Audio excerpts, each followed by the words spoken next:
Yeah, if I feel like something's happening around the housing development that is dangerous, I'm supposed to let various people know. If I think it's a problem, if I think it's disruptive, that sort of thing, I'm supposed to tell various people about it.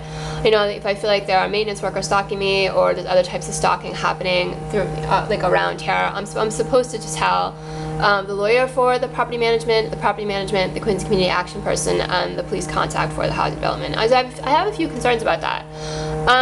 One is, if they're going to be in denial about what's happening, and they're going to say, oh, it's not happening, or they're only there because they're supposed to be there, or that nobody's stalking you, that sort of thing, that's only going to be bad for me.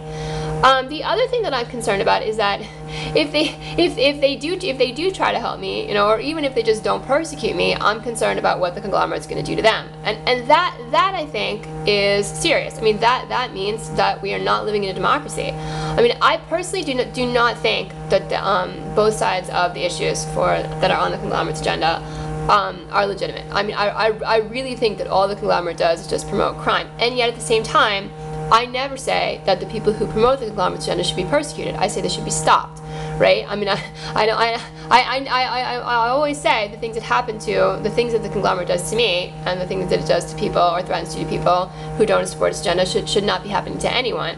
The conglomerate doesn't say that. The conglomerate is criminal organization, and that's a problem. Like if you are living in a place, in a situation, in society where people are not allowed to have more than one opinion without being seriously threatened, the way the conglomerate threatens people, then you've got a problem, right?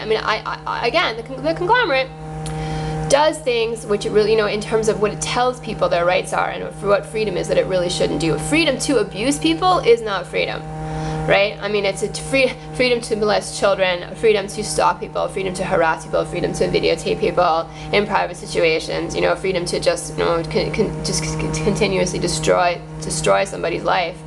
That's not freedom, right? That's what you're doing then, is you're imposing on somebody else's rights, and that's not supposed to happen in democracy. And I think free speech is something the conglomerate threatens, even while it claims to defend it by saying that people who promote child molestation aren't doing anything wrong.